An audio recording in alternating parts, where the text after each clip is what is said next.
Welcome, ladies and gentlemen. Welcome from the Scheepvaartmuseum in Amsterdam, where we have this live show for you. It's the first edition of the NAF Live TV. And I can promise you we really have a great lineup. Yes, we do. We have Marijn Bonder and Andy Bender on the purpose of the NAF. We have the director of this museum, Michael Hauser, to tell us about the Oceans of Friendship. And we have Elske Doets and Vida Asare here from the Young Ladies Business Academy. It's really nice to hear you say all those Dutch names, because I know you're struggling and you just do it from the cuff and you do it really well. I mean, that's really nice. And of course, we have 4 alumni share their really inspiring stories and experiences of studying abroad. You just had a conversation with one young lady. She's had some studies in Atlanta. Really nice to hear. And of course, there's entertainment of one of the greatest singers of the Netherlands. And of course, we're proud that both of the ambassadors are here. The Dutch ambassador is here and the American ambassador is here, both with their story about the Netherlands and the United States. And we have another very exciting guest, Boyan Slat of the Ocean Cleanup. By the way, I'm Lauren Zahringer. And my name is Humberto.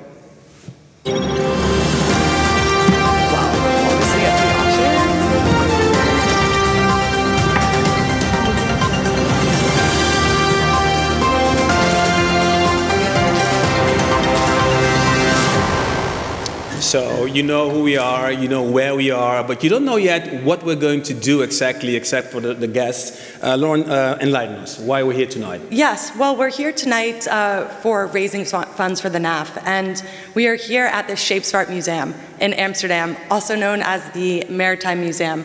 And we're here because tonight the theme is Oceans of Friendship, and that's exactly what we're going to do. We're here to celebrate the friendship between the Netherlands and the United States, and the ocean played a really important role in that. Mm-hmm. The thing is, I just tease you a bit with your Dutch names you have to pronounce, but I do it on purposely because you've been living here like 4 years now. Yes. How do you like it here in the Netherlands? I'm really loving it. It's become my second home, so here to stay, but really tonight is all about raising funds for the programs of the NAF, and we have a really exciting silent auction, as well as, in addition, there are going to be 2 ways for you to support the NAF tonight. So yes, we have our exciting silent auction, and you can bid online during the show, and you can also pledge a donation on the same platform. And how does it work doing that, pledging? Well, it's really quite simple. So I'm guessing that all of you have a smartphone, a tablet, or a laptop at your fingertips. Thank you, Humberto, for the example. Yeah. And on that machine, simply go to www.naflive.tv. When you are in, you can simply register using your email address, and then you'll be able to see our fantastic lineup of auction items. For example, like these airline tickets from Delta, particularly Delta Plus airline tickets, Comfort Plus to be precise, that will take you from Amsterdam to anywhere in the United States and vice versa, as well as this home concert donated by the Royal Conservatoire of The Hague. So basically you can click on any of these items that you like and start bidding. Just so you know, if somebody does outbid you, the system will send you a message right away, and you can be able to bid again. As well, if you would like to, you're able to enter a maximum bid. And when you do this, then the system will automatically bid for you, and they will do that until you either have the winning bid or until someone else bids higher than your maximum. So don't waste any time and start bidding now. Okay, I did some bidding as well, and you can enter a pledge as well on the online, can't you? Yes, you can. Okay. Okay, this evening would not have been possible without our sponsors, and I think it's nice to thank them. Andy and Priscilla Bender, thank you so much. The Klaas and Family Foundation, Egon, Onno and René Ruding, and the National Maritime Museum, as we say, Scheepvaartmuseum. Many thanks for your pledges and all your good things you did. And of course, you want to know why you should bid or pledge tonight to support NAF, and we have prepared a video to show it to you. Oceans. They've played a crucial role for humanity since time immemorial. Oceans brought life, they were the ever-present enemy. Oceans brought new frontiers, food, goods, new neighbors, and they brought allies in difficult times. Oceans helped to build prosperity and bring friendship. Oceans of friendship. That's what the Netherlands-Amerika Foundation is all about. For almost 100 years, its mission is to strengthen the bonds between these two countries by funding the exchange of people and ideas that create appreciation, respect, and tolerance. Right from the start, the NAF focused on the educational exchange funding for Dutch students and scholars, sponsoring cultural exchange and the fostering of business ties. NAF activities provide donors and recipients with access to a broad network of educational, cultural, and business entities. For example, via the NAF Fulbright designation, which offers one of the most prestigious academic awards in the United States to Dutch and American scholars pursuing graduate studies in each other's countries. And there's the Dekker-Paget Dutch to USA internship program. Its purpose is to enable students who want to participate in an internship in the United States, but lack the financial means. There's also a program for the exchange of talent in art and design, the performing arts, literature, history, and community activities between the United States and the Netherlands. And there is a unique 3-year interest-free study loan program supporting the exchange of Dutch and American students at universities in each other's countries. But there's even more, like the Pan-Dutch-American network of chapters, seminars, business meetings, and so on, connecting people from all kinds of disciplines. All of these programs cost money. Tuition fees are rising. The cost of living has increased over the years. Funding is raised from galas like the Peter Stuyvesant Ball with an auction, network dinners, and of course, individual and corporate memberships. I'm an alumnus as well, and I can tell from my first-hand experience how much positive impact a study in the United States has had on my professional and personal life. And it's essential we keep on funding the NAF. And the NAF over the past years has successfully called on many corporates and individuals in both the US and the Netherlands. But tonight we call on you. So please, be generous, bid in the auction or support a fellowship. Thank you so much for your support. Have a wonderful evening and see you next year.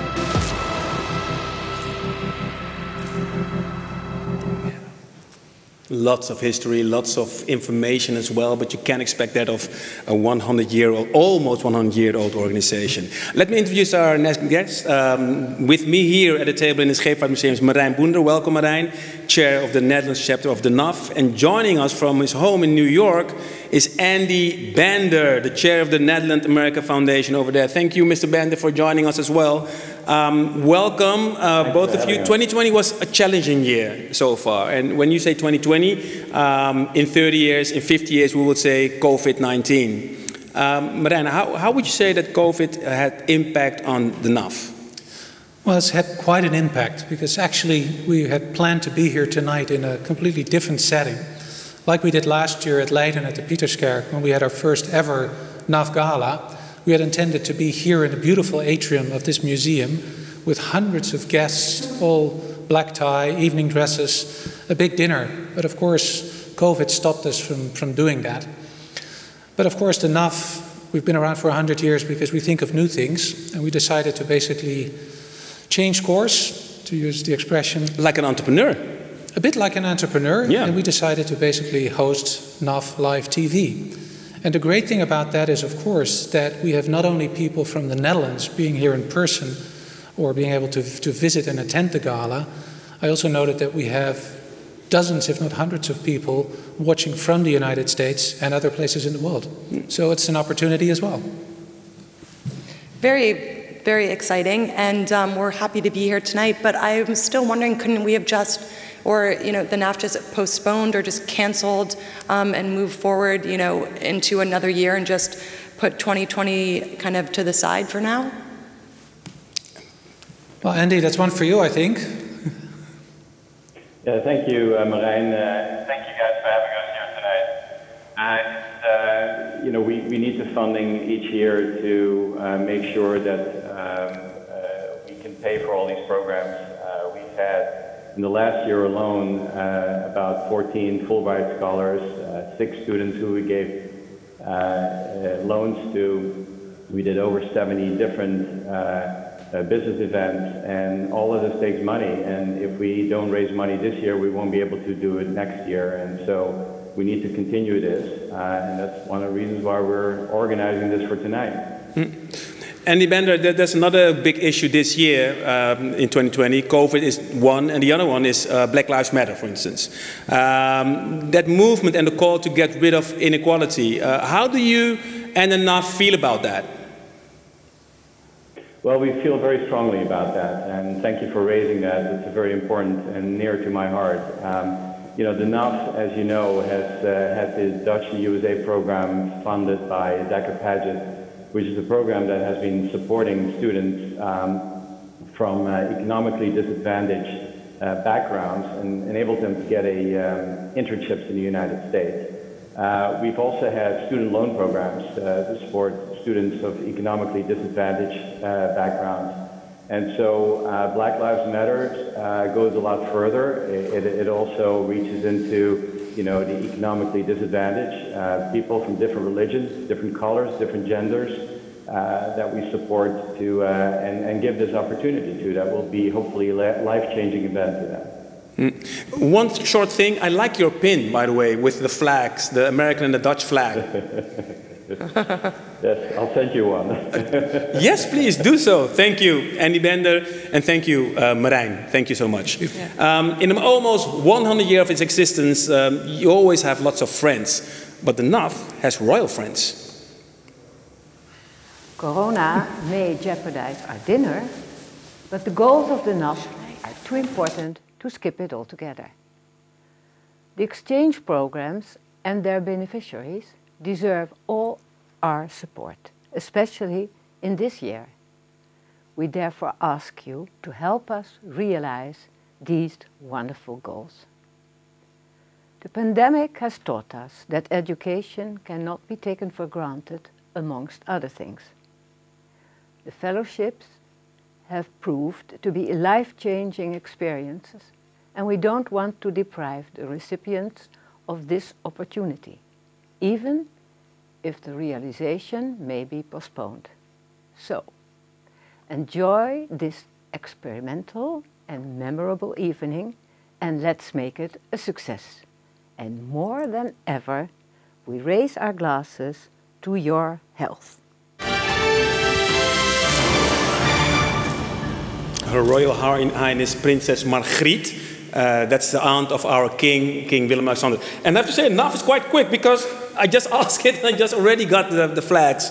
So I just pinned them on. Thank you, Marijn, for handing it over to me. So Andy doesn't have to send it anymore. Lauren, you wanted to say something about the auction as well? Yes, I just wanted to give us a quick look at how the auction is going right now. And we're actually doing quite great already. We've raised 16,550 euros for the NAF programs. In 15 minutes? Yeah. Moving really, really quickly. And I am excited to see us continue to move on. As I'm taking a look right now, I see some exciting pledges being made, such as... Chateau Sint-Gerlach. Exactly. The Chateau Sint-Gerlach. We practiced that earlier, really didn't we?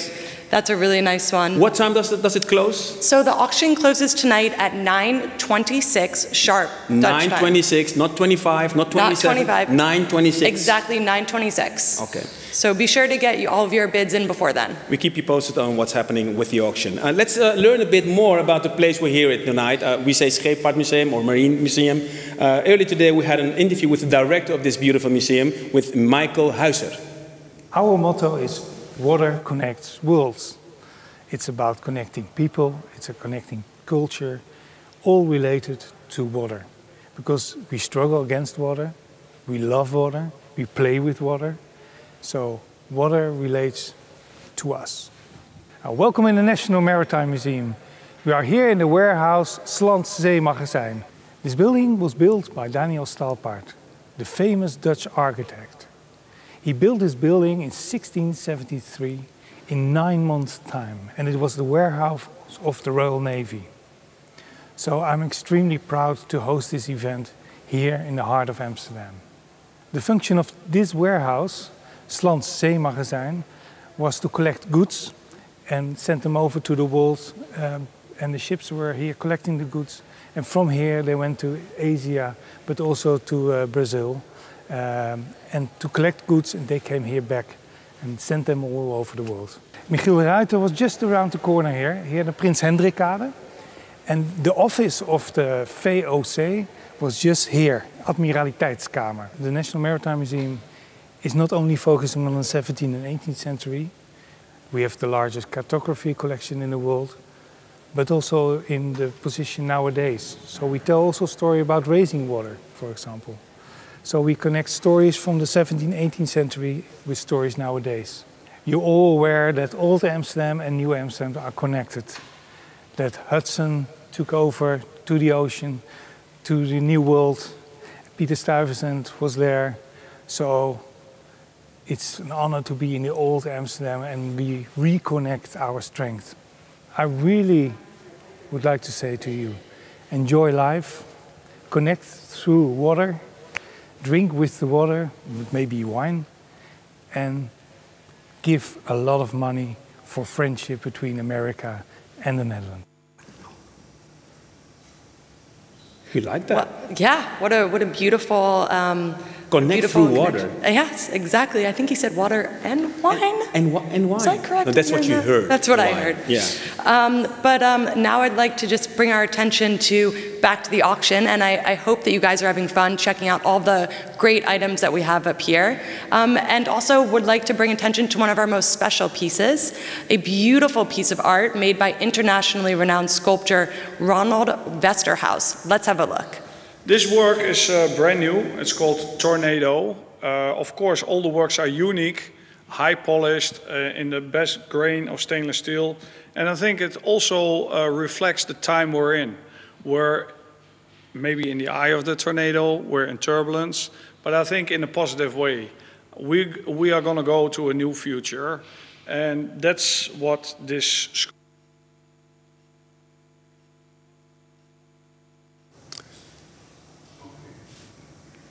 Sometimes when you're alive, things like this happen, and this Ronald Westerhaus talking about his sculpture, and it's really a beautiful sculpture, and he was saying really interesting things. But technique sometimes leaves us apart, and so you can still bid on it, and I assure you, it still has the same quality. So not because of the film, it's different now. So go to the auction and just have a look. You know more about it than I do. And maybe that Libreie thing is really nice. 3 stars restaurant in the Netherlands, one of the 2 3-star restaurants. The Conservatoire in The Hague, beautiful.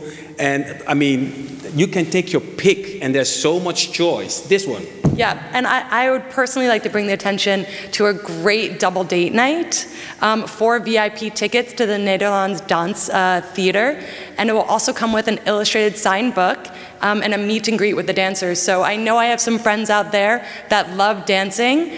This is your chance for a sneak peek at one of the coolest and most well-renowned theaters here in the Netherlands.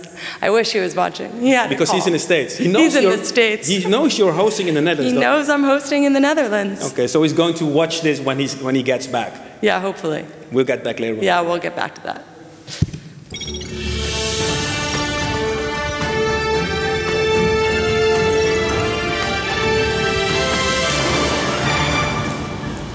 Two special guests at my table. It's Elske Doets and Vaida Azare. Elske is owner and director of Doets Reizen, a big company here in the Netherlands, well known with USA Travelers, and you're also Businesswoman of the Year in 2017. And Vaida, we're going to talk about you later on because you work together. Let's call it that way, because you worked on the Young Lady Business Academy. You're part of it. Yes. But before we tell what your part was, what is it, Elske, the Young Lady Business Academy?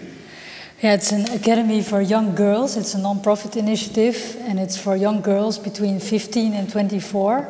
All education levels are allowed, and it's a mix of young ladies who either want to become an entrepreneur, pursue a corporate dream, or become a prime minister or president, for instance. Oh, why not prime minister? Yes, for instance. High ambition.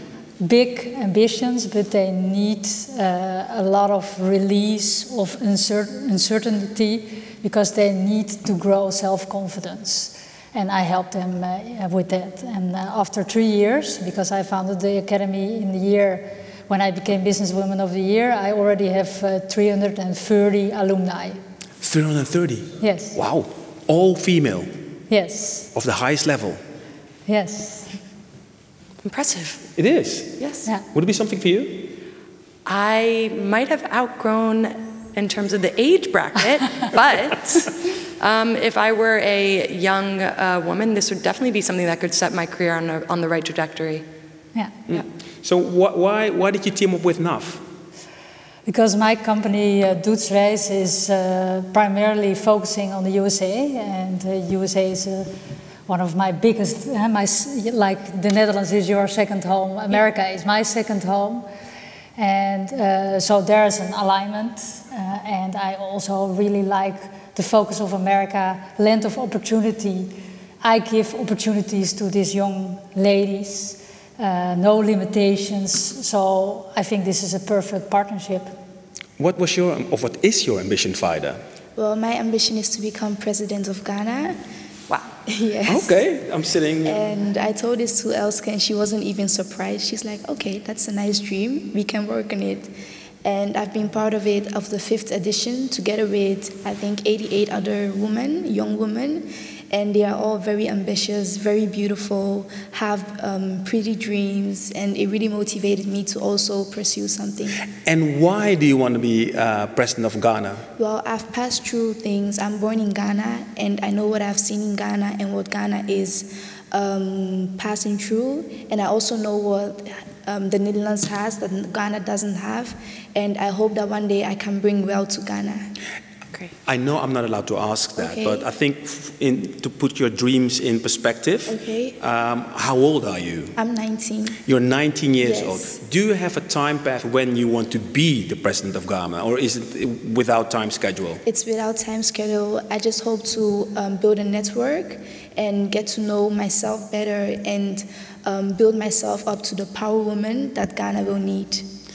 When were you convinced you wanted to do this, being president? Because that's not something that suddenly starts. It starts somewhere in conversations, inspiration maybe. I think I was around 14 years old, and my brothers and sisters in Ghana were growing up, so they could actually speak to me, and then they would tell me what was going on at home, was going on in Ghana, and then I just made up my mind that things have to be different, and I need to change things. Wow. That's why. It's so impressive because, and why aren't you like, no, shocked is not a good word. Why did you say, oh, okay, yeah, why not?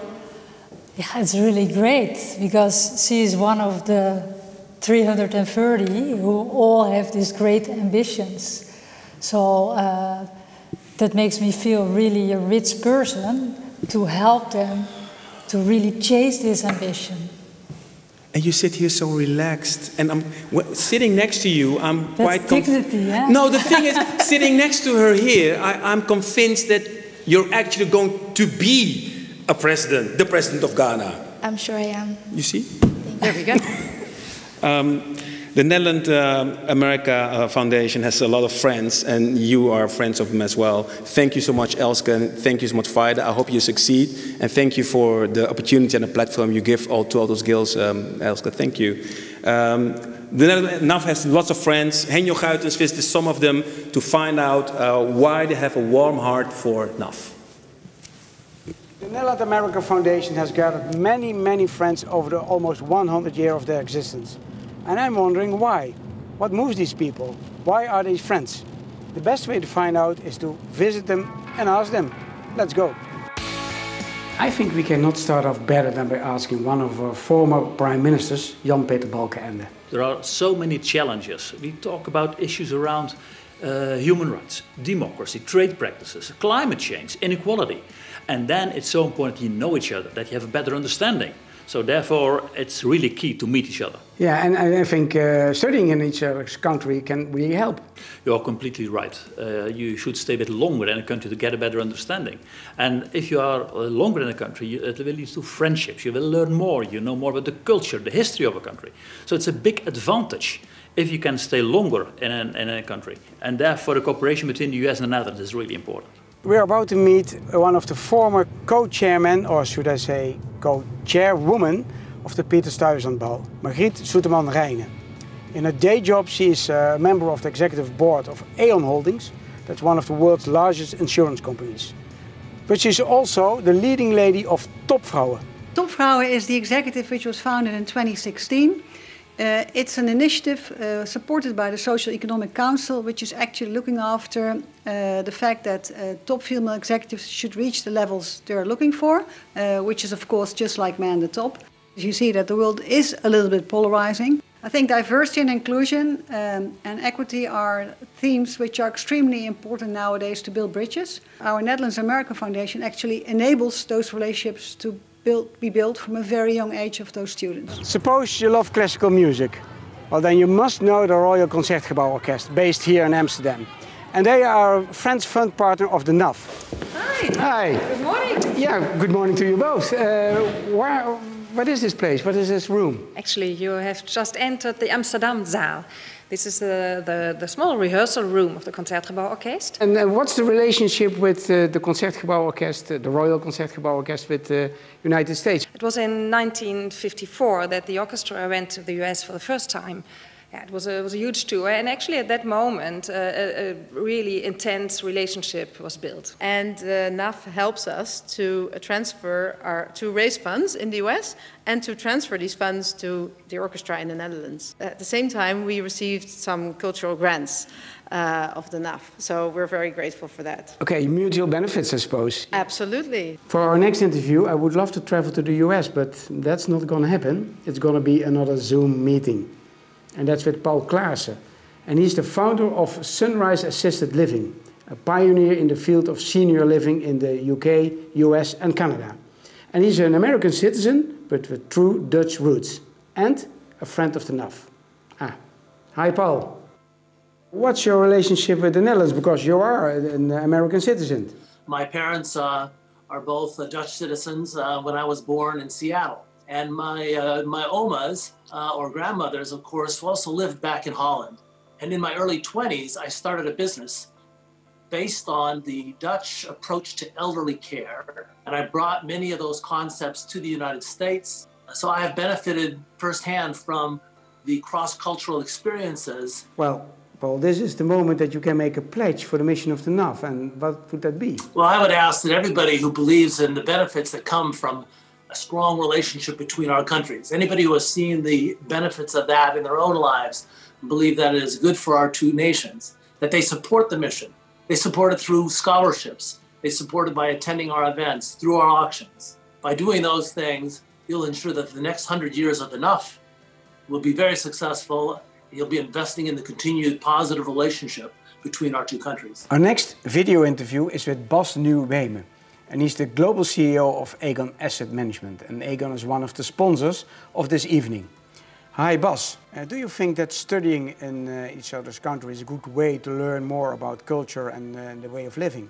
Absolutely. It truly helped me understanding American culture better, but also the relationship between the Netherlands and the US. What do you think of the work and the mission of the NAF? The American-Dutch relationship has always been a very important dimension in my careers at ING and now at Aegon.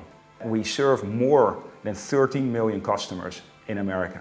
I'm very glad the NAF fosters the friendship between our two countries. On my way to meet Jan Willem Kelder, a retired Vice Admiral, and he was also a former Commander-in-Chief of the Dutch Royal Navy.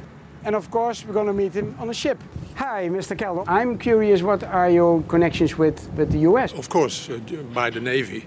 I have met a lot of times American ships. We work together, we exercise together, and being among them, and then you get the respect of the culture. If you know each other, if you are friends with each other, you understand why sometimes somebody is reacting not the way what you should react. This is the way to get world peace. We are here in Zwolle, and that's in the eastern part of the Netherlands. And this is the studio van Ronald Westerhuis. He's an internationally renowned sculptor, and he generously donated one of his pieces of art for the auction. And why is it important that the Netherlands and the United States keep connected? I think it's essential that you have students interacting with each other in different countries. The NAF is like a middleman who makes this happen, you know? You always need to have a connector. Well, I heard plenty of reasons why one should be a friend of the NAF. Their cause is really worth sponsoring. Thank you for watching. Back to you, Humberto and Lauren.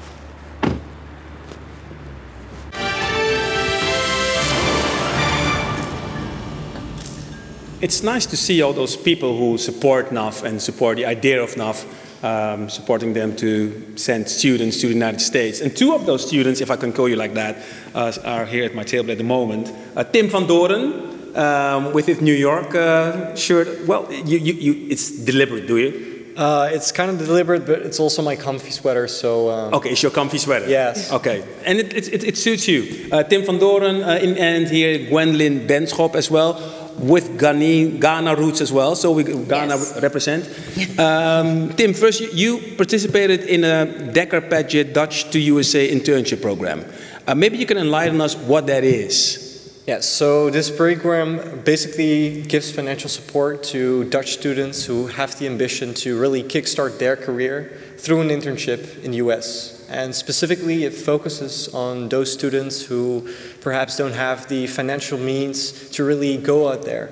And really, with those extra confidence provided by the NAF, I really was able to kickstart my dream and go to Washington, D.C. What did you do there? I worked at the Netherlands Embassy over there, so as you can see, I have the same pin. I had to work for it. Oh, I love that. Yeah. I like that. I had to work for it. You're right. You're so right. So how did you like it there? So what do you have to do? So basically, I have to follow everything about Netherlands in the US news, and that basically goes from stroopwafels to what the foreign ministry is communicating with the rest of the world. So it's really seeing what the Dutch mission is in the US and focusing on how to communicate that effectively. How long ago is it? Sorry? When was it? It was in February 2020, so I had the ambition to go there for 6 months. Unfortunately, COVID came along, and I was lucky to be supported back to the Netherlands. Oh. Wonderful! I really loved hearing that story, and especially like seeing you also with that pin on. And Gwendolyn, you also had the opportunity to experience the Dutch to USA internship. Tell us about what you did, and also, you know, I'd love to hear how it impacted your life. I interned with the IRC, International Rescue Committee, in Atlanta for a period of 5 months. And I worked closely with refugees and their resettlement. So I had the opportunity to do grant research, fundraising, help them with their donations, and what kind of impact? I gained a lot of new friends, American friends, new relationships. I had the opportunity to taste new food and learn more about the American history. So it was a great time. And how do you feel that you've brought some of the value that you gained in that experience back into your life now? I'm actually curious, maybe for both of you. I don't know how exactly, you know, if we have so much time, but how is this translated to benefit also the other, you know, people that you work with and live with, but also your lives? First of all, I became more matured. Okay. Here I lived with my mom, so I had an opportunity to stay by myself. So I matured a lot in that way. And yeah, the internship was a good beginning for my career. Does it help you, your career? Yes. Yeah? I work for the IND, Immigration and Naturalization Service. So I think it helped me to even have more confidence, and yeah, so. Expanding and she has a big ambition as well. She told me when we had some dinner. You want to tell about your ambition? Tell us. We want to know. Speak it out. Tell it. Because I want to end up with United Nations. Okay. So hopefully one day my dream will come true. Oh, excellent. I believe it. Yes. I think you have that fire in you. We also have a contact with Sarah Cameron Sunday. Sarah, you're in New York at the moment. I think you have a Black Lives Matter pin on. Can you tell us a bit about your NAF experience and what you did? Yeah, so I was not part of the student program, but in 2015, I'm an artist, and I came over to the Netherlands, and I created the fourth work in my series called 36.5, Observational Performance of the Sea. It's a series of performance and video works where I stand in a tidal bay starting at low tide, and I let the water rise up to my neck, and then it goes back down again. And I work with the community and participate with me. How did it help you, this experience? Well, I was really launching the project on a global scale when we were in the Netherlands. So and I worked with some amazing artists, and we really were able to build out the project in the way that I had intended. There was an exhibition then in Amsterdam afterwards, and NAF really came in to support this crazy idea that I had, and it was incredible to be actually collaborating with Dutch artists.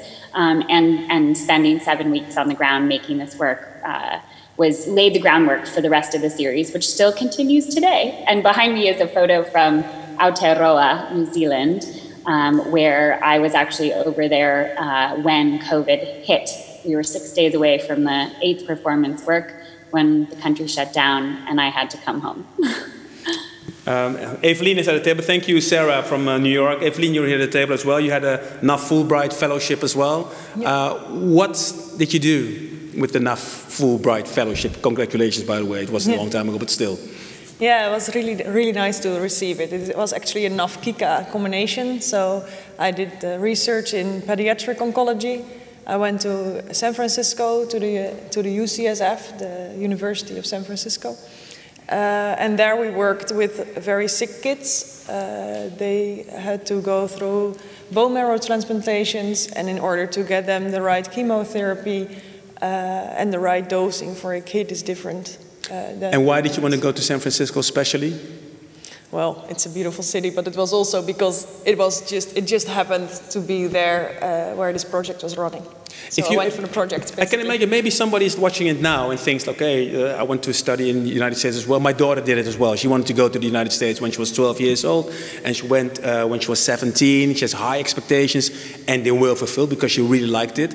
But what was it really struck you, what you really liked, what you didn't expect to get when you went to the United States?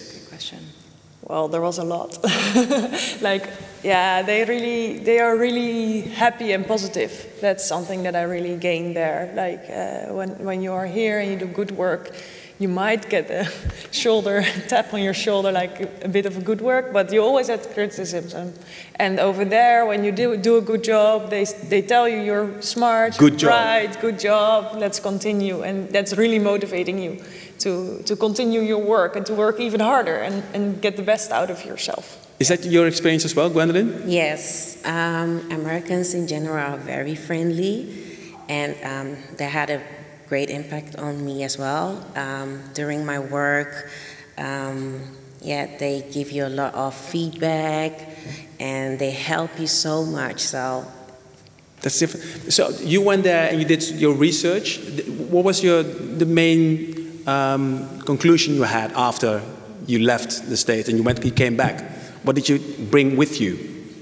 About the research? Yeah. You mean? Yeah, so we had one case study which I still remember. It was about kids who went through CAR T cells, so that's more immunotherapy, and then that therapy didn't work out, so they said, okay, then maybe we can still do a bone marrow transplant as a last resort, to do for these kids, but then it turned out that it never worked. Like the transplant never really started properly. So we did a case study on 6 of these kids, and basically I could also give back to the doctors over there that it is not your last savior, because it doesn't work. Yeah. What's your ambition now?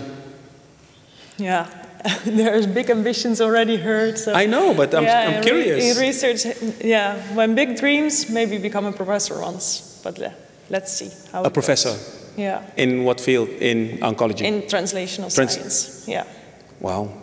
Thank you both. Thank you. Thank you, the 4 of you. Thank you so much.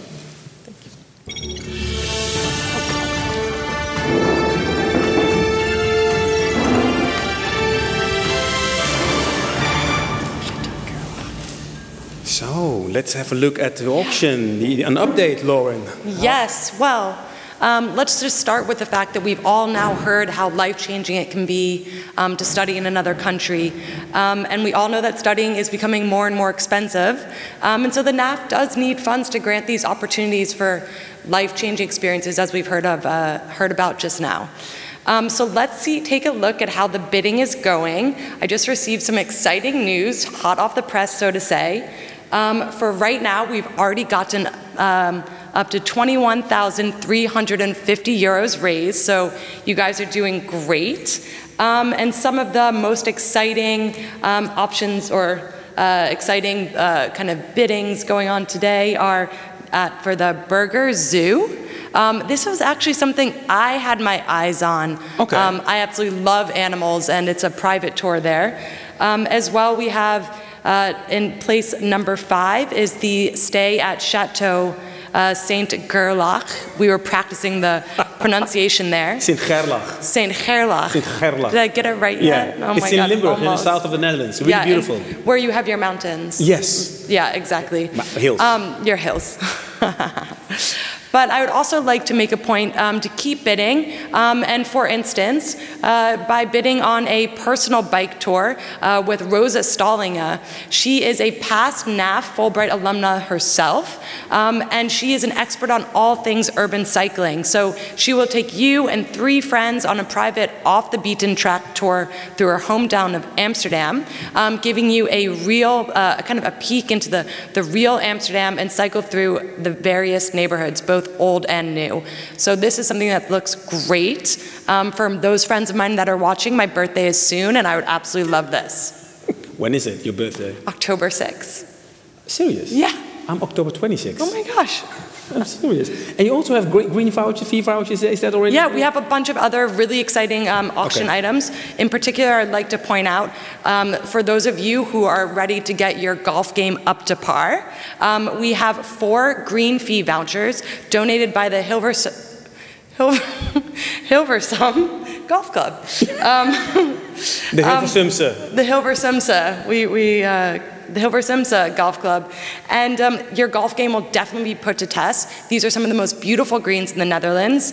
And it will be a great opportunity to get outside, especially during this time when everybody's been a little bit kind of cooped up, and challenge the skills of your golf game and enjoy some time with friends. So don't be shy, go for it, bid on the auction, and help us raise the funds that we need tonight. When you talk about friends, Lauren, and tonight it's a bit about friendship. Yes. And when you talk about friendship, that has been used in songs as an inspiration for ages. Maybe love is the first inspiration for songs, and friendship and everything that comes around that is maybe second to it. And the next singer is going to sing about friendship. And this is one of the best singers in the Netherlands, you should know. I'm looking at her, you don't see her, I do see her. Her voice is like amazing. Last year, 2 years ago already, she made it to the finals of America Got Talent, and through that she got the Adams van Berkel Award from the NAF. And tonight she's here, she's going to perform for us, for you. Ladies and gentlemen, give her a hand. Glennis Grace!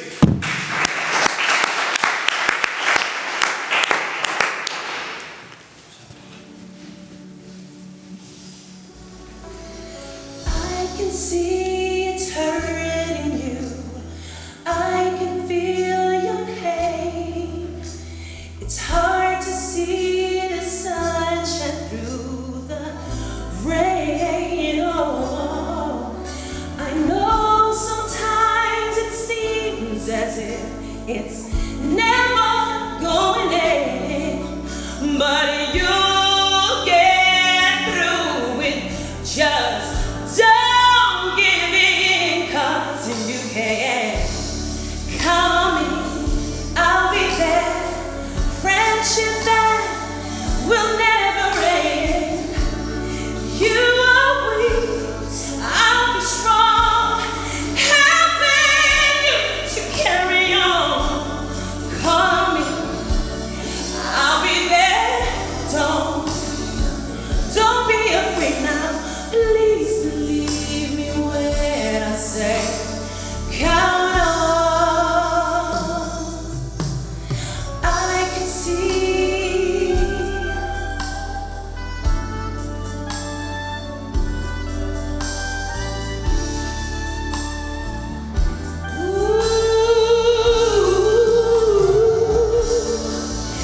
I know sometimes it seems as if we're standing alone, but we'll get through it, 'cause love will last for. Call me, I'll be there. Friendship that will never end. You are weak, I'll be strong, helping you to carry on. Call me, I'll be there. Don't be afraid now. Don't be afraid, no. No. Please believe me when I say, count on, and count on me.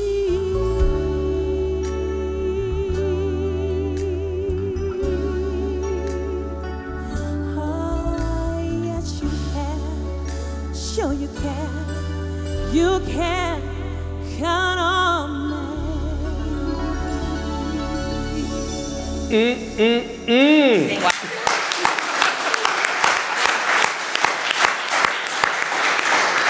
Tell me again, why didn't you win America's Got Talent? Whoa, what a voice, what a voice. Glennis Grace, ladies and gentlemen. Wow. Yeah, have a seat, Mr. Ambassador. Have a seat, Mr. Ambassador. I'm really honored because with us now is Piet Hoekstra, the US Ambassador in the Netherlands, and André Haspels is the Dutch Ambassador in the United States. Welcome, both of you. Welcome, gentlemen.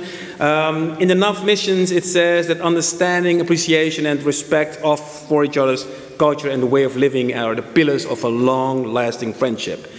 I assume, Mr. Hoekstra, I start with you. You agree with that? Yes. Yes. Could you enlighten us how you see that friendship between the United States and Netherlands? Well, it goes back, almost 400 years. It solidly goes back 240 years with the support that the Netherlands provided for our War of Independence, the first salute, which provided the avenue for great relations, economic relations. The Dutch sold us lots of guns and lots of ammunition, which enabled us to become an independent country. So we have the strong military ties, we have the strong economic ties, and we have the strong cultural ties. As far as I know, we've never fired a shot at each other in anger. Last time I was in Oostatia, I did question whether the first salute was actually an attack on our ships where they missed. And they said, that really was not an attack, that was a first salute. But the relationship goes back a long time, and we see it every day in so many different ways. And how do you see that, Mr. Haspels? What is the thing between the United States and America, with your beautiful pin as well, that strikes you? Well, first of all, my compliments with the great live streaming event. Well done. I share what colleague Piet Hoekstra has just said, both about the history and the present. And I think the fundamental things in our relationship are about economy. The United States is the biggest investor in the Netherlands. We are the 5th investor in the United States. It's also about working together in the field of defense. in scientific cooperation, in the area of cyber, a new area. So there are many ways in which we work together. And through the NAF, as one of the instruments, we can better understand each other, respect each other, and have a debate between each other. Excellent. And Mr. Hoekstra, you've now been living for more than 2 years in the Netherlands. What strikes you most about the character of the Dutch? Well, the Dutch are a very diverse people. Yeah. So it's hard to put one characteristic around them, but if I had to think of one that just about all of the Dutch share, yeah. It is niet erop, it is niet bitterballen. But what it is the Dutch have a great appreciation for a work-life balance that I think we miss in the United States. Absolutely. Okay, so with all the differences we have in the Dutch across the country, you find that the time that they spend with family and the time that they spend at work, they're very focused on both, but they also know when one starts and the other stops. So, and you know, it's made my life here really, really pleasant. I can definitely agree. Ik kan wel, ik kan wel op zondag kan ik wel op de fiets, zaterdag kan ik wel op de fiets. So it's absolutely great. It is beautiful because in you, Holland and the United States is like in one person, because you have Dutch heritage as well. Yes, we were in Winsum on Monday and Tuesday, which is the most beautiful dorp in the Netherlands, which is the town that my mother was born in. And they asked me what the second most beautiful town was, and it is Itzkenhuizen. Itzkenhuizen? In Friesland. I don't even know that. Yes, but that's my choice because that's where my father was born. Oh, wow. And so, we're not going to have any fighting in the family or dispute. No. So Winsum first, Itzkenhuizen second. Mr. Haspel, same question to you. What strikes you more of Americans? I would say an unbridled optimism combined with a can-do mentality. And just to give you an example, we are commemorating this year 75 years, the end of the Second World War, the role that the United States played in that, both during the war and after the war. We had a ceremony last week here at the embassy with on Rosie the Riveter, and I don't know if that says something to you, but Rosie the Riveter were those women, young girls often, who worked in the American factories when the men, the soldiers went to the front, and they worked as young women in the factories to make the machinery that was used in the war. And I met with one of those Rosies, probably the poster with the lady with the bandana and, strengthening her muscles like that. And it's incredible what they have in terms of strength and can-do mentality. So if you have this can-do mentality in the United States, combined with what I would say the pragmatic approach of the Dutch, this is a unique combination. Thank you so much. André Haspels, the Dutch ambassador in the United States, the can-do mentality, and Mr. Piet Hoekstra, ambassador of the US here in the Netherlands, about the work-life balance. Thank you so much, both of you. Thank you.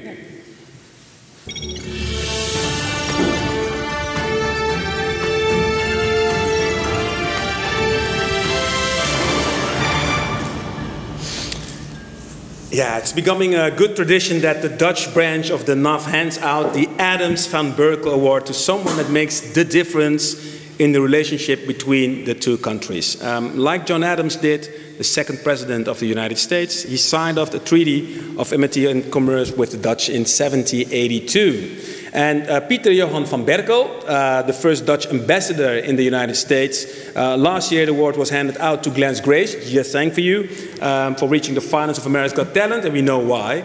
This year, the award goes to a man to the right of me, to the left of you at home. It's really a special person. I'm pretty sure you all heard about the plastic soup and the plastic soup in the oceans and what we're trying to do about it. Not much friendship there involved with that, I'm afraid. But lucky enough, there are people that don't they don't settle for it. They want to fix it in what way they can. And that's where the ocean cleanup comes in. It started with the dream of this young man, and now it's not a dream of him alone, it's a dream of his organization. He's CEO. Welcome, Boyan Slat. Thank you. I'm really proud to have witnessed your journey from quite close. And, right. Yeah. I'm really proud that it's all the way where you are now. I know that you started with a dream and you wanted to build this machine, how to clean the ocean with plastic. I'll really give the short version. Where are you now, Boyan? What's happening at the moment? I mean, you already built lots of prototypes. You've already tested it. What's happening? Yeah, sure. So at the Ocean Club, our mission is to rid the world's oceans of plastic, and we believe we need to do that by doing two things. On one hand, we need to clean up the legacy pollution, so the plastic that has been accumulating for decades, it doesn't go away by itself, it's already in the ocean. And on the other hand, we also need to stop further pollution from reaching the oceans in the first place. Now, on the ocean side, of course, we've been developing the technology for years now, and we're aiming to deploy what we call System 2 next year, which should be actually the first full-scale, fully operational cleanup system. We can see here we collected the first plastic last year, so we kind of have a proof of concept, and now it's really about scaling it up so that we can actually have that impact and clean that infamous Great Pacific Garbage Patch, which is between Hawaii and California, and is around 30 times the size of the Netherlands, so it's quite a large area. But that's, of course, not enough to really clean the oceans. We also need to, there's still a lot of plastic floating or flowing into the ocean every day. And the main source for that are really the rivers. So think of small rivers that go through like urban areas in Southeast Asia and Western Africa, Central America, rising economies where people do consume a lot of plastic but don't yet have good waste infrastructure to take care of that. So that's why we developed something we call the interceptor, which is a device. You put it into the mouth of the river, and what it does is that it catches the plastic before it reaches the oceans. And now we have actually 3 of them already deployed in various stages of commissioning, and we're aiming to really start scaling that up towards the end of the year, and hopefully have towards, I think, up to 16 of those in rivers around the world by the end of next year. You started out with that simple idea. That simple idea is not so simple anymore. No. It's quite complicated. How many people work at the moment with you on these different projects, and in the ocean and in the rivers? Yeah, so we directly employ, I think, around 100 full-time. And of course, a multitude of that in the partners that we work with. And you still are really committed to cleaning up the ocean, because now you're sort of CEO as well. Right. But are you like a CEO, considering with HR and all those kind of things, or are you really concerned with the plastic in the ocean still? Because that's your strength. Yeah, no, well, so fortunately, I think I've been quite fortunate in that we have been able to attract a really great team, and also a team that really complements, I think, my skills and interests. So yeah, I think, of course, the HR stuff, and it is, I can't fully dedicate everything, but I would say 70–80% of my time is really focused on the products, on the technology, and making it happen. Did you know about Boyan? Yes, I did. Lauren? Because you're into sustainability as well, aren't you? Yep, I am. I did know about it, and I'm very impressed with the work you're doing, and especially with this future of the river cleaning technology as well. Let's see. I think you're about to make some really big waves. And now you get a big prize as well.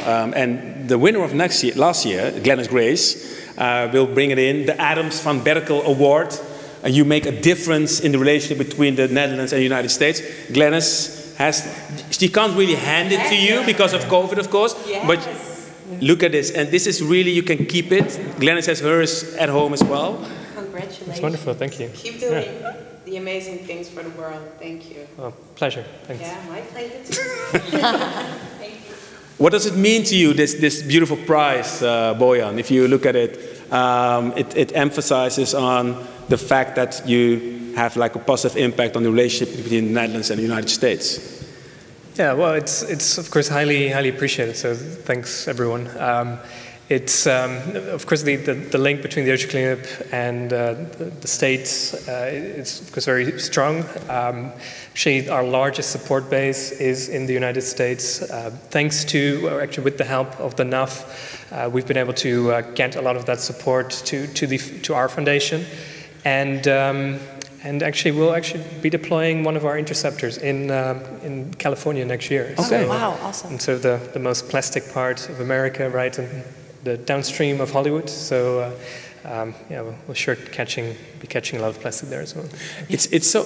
I have no idea how to express this because when we met Boyan, like, I think 7 years ago, every year when I speak to you, on what occasion it is, you always have developed something new. Always. It's like in year on year on year on year, never stop. Not fast enough in my view, but it's for sure we are making progress. Yeah. Thank you so much. Yeah. Boyan Slat. Thank you.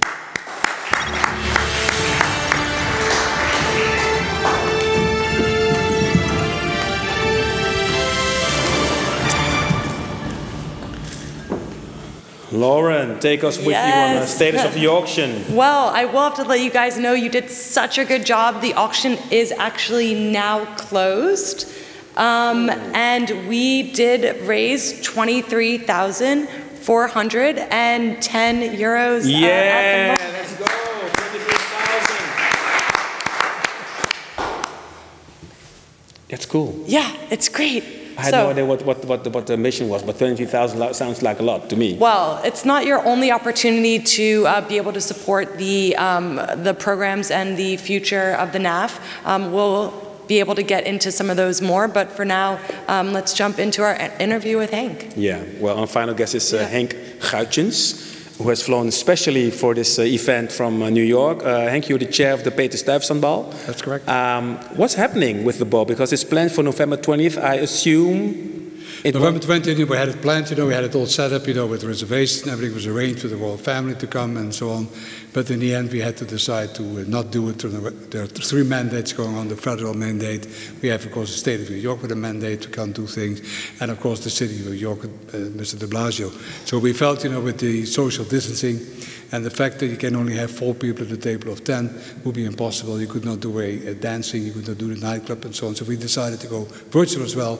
And that's why I'm here. And I'm very impressed what has been achieved here so far. I've been watching it from the side. It's great. I have to say, it must hurt not to have, you all understand why, of course, but it must hurt that you can't have the ball because it's such a tradition, the Peter Stuyvesant-bal. Correct. So what will happen next? What's your next steps? Well, the next step is that we, of course, we learned from this one. We have already a dry book set up, for this. We'll do that. We have certain people already standing by to continue.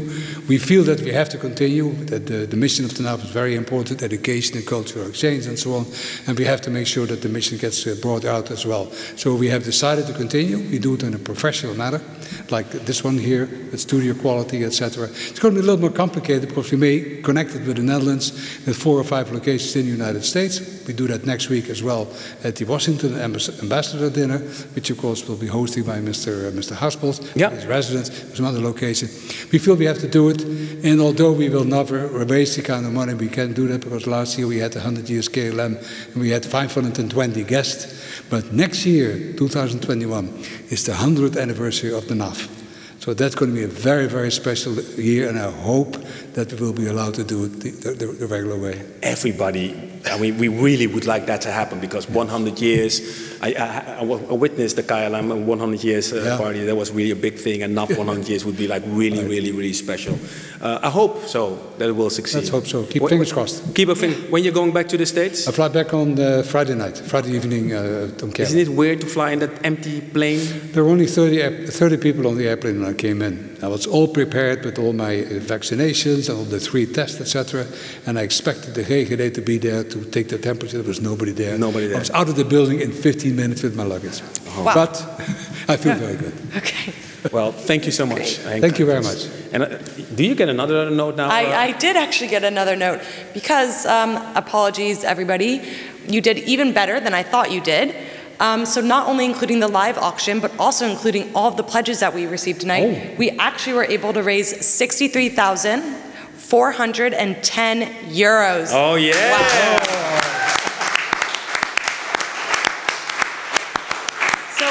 I just wanted to say that this is such an amazing goal to have reached tonight, and especially on behalf of all of the future students who can now have the support for life-changing opportunities. And of course, if you didn't get a chance to make a bid or to make a pledge, well, first off, you can always donate via our website, but also if you just want to get involved and support the mission of the NAF, you can always become a member, and you can get more details on this via our website. But very cool. I mean, over 63,000 raised tonight, and with this fun audience and a great co-host. So very, very happy for that. And thank you, Lauren. You did an amazing job and really enjoyed doing it. Thank you for joining us as well, and every other guest that were at the table. Thank you for everybody who's watching us at this first edition of NAF Live TV from the Scheepvaartmuseum in Amsterdam. I hope next year you come and visit us live, that we all have the thing behind us. Friday, April 9th. 2021. That will be the day. Mark it in your agendas. The NAF Gala will be a very special edition because you already said it, the 100th anniversary, and I really hope to see you there next time, next year. But this was really a nice kickoff with a beautiful amount of money, 63,410 euros in 1 hour of live TV. Thank you so much and see you soon. Bye.